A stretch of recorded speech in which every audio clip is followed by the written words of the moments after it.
Hello all and welcome to the second Christmas special Winged Review, and this time I'll be talking about Full Metal Alchemist Brotherhood. I did a review of the original one a couple of months ago because I've been told by so many people that I just had to watch this series because of how great it was that I just gave it a go. And the original one, yeah, it was good and I enjoyed it. It started off well, slumped a bit and then rocketed towards the end when all the big twists came out. But although I did enjoy it, it wasn't quite as good as I was expecting to be. Maybe it was just hyped up too much or whatever, I don't know. But I just didn't see what all the fuss was about with it. But I was really looking forward to giving Brotherhood a go, seeing as this was more closely based on the actual manga, whereas the first one, when the series started, it followed the manga, and then it overtook it, so they sort of made the rest of it up as they went along. This time, it's all about the manga, and oh my god, it is so much better. Everything about this is much bigger, grander, the twists are better, the characters are mostly the same, but they're just done so much better. Everything is just better in this. It starts off mostly the same, and then all of a sudden you have a couple of episodes where it just goes jump in the stories.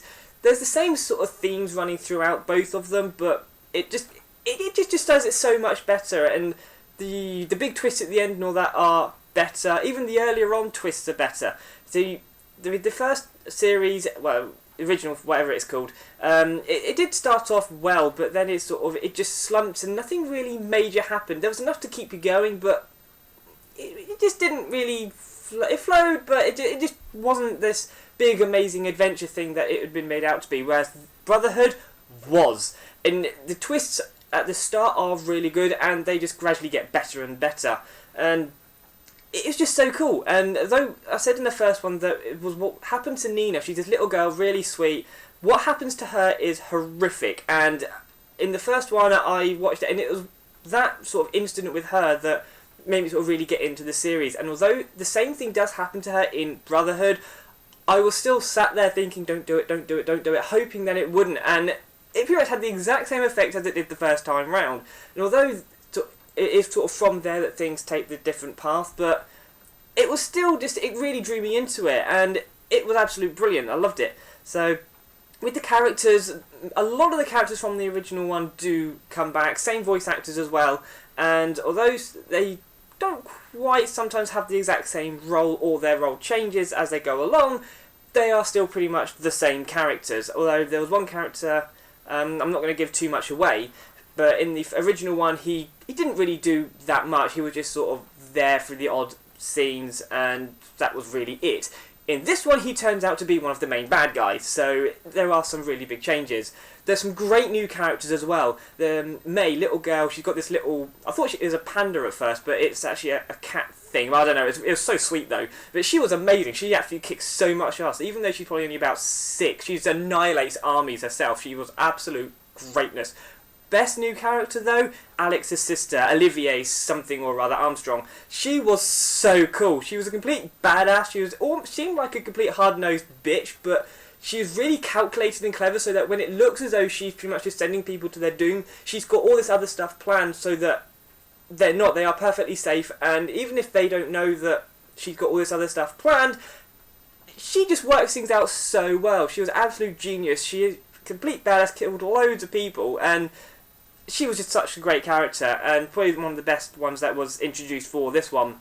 And the twists throughout it are absolute genius. I think I mentioned those already, but everything about this series was so much better than the first one. It was very animated, a lot better, the action scenes were much better, twists were much better, characters were much better, and although it was a bit, I think it was about 10 episodes longer than the original one was, it keeps you going so much better. But the first one, after the first few episodes, it started off well, it then lulled, as I mentioned, and then went back up again. This, it did lull a bit, but certainly not as much as the original one did, and even then, it goes up and down, and the average is so much higher with this one. I can really see what people are mentioning now by how great it is with this one. I mean, there were a few bits where, if you hadn't have seen the original one, it might confuse you a little bit, but you certainly don't have to have seen it. There's one part where it looks like someone's murdered someone, but because you know what they're like from the original one, you know that it's not all it seems to be, and you are right in thinking that. So it does help to have seen it, but you don't have to have.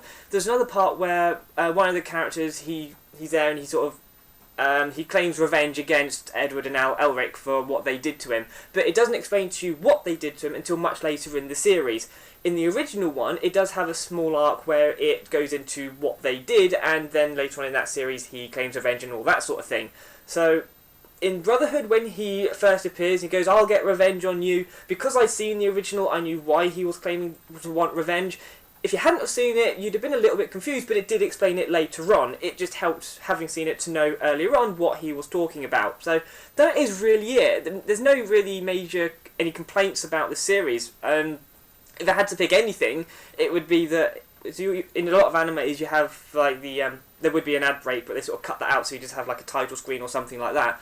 But there'd always be a picture with some of the characters and their names and all that sort of stuff, which was fine. But there was always this bloke that would say Full Metal Alchemist in various different ways. It's almost as if you were forgetting what you were watching. And I don't know, it just, after the first couple of episodes it was fine, but when you get to sort of episode 50, and in each episode you're having him come up going, "Full Metal Alchemist!" it just gets really annoying.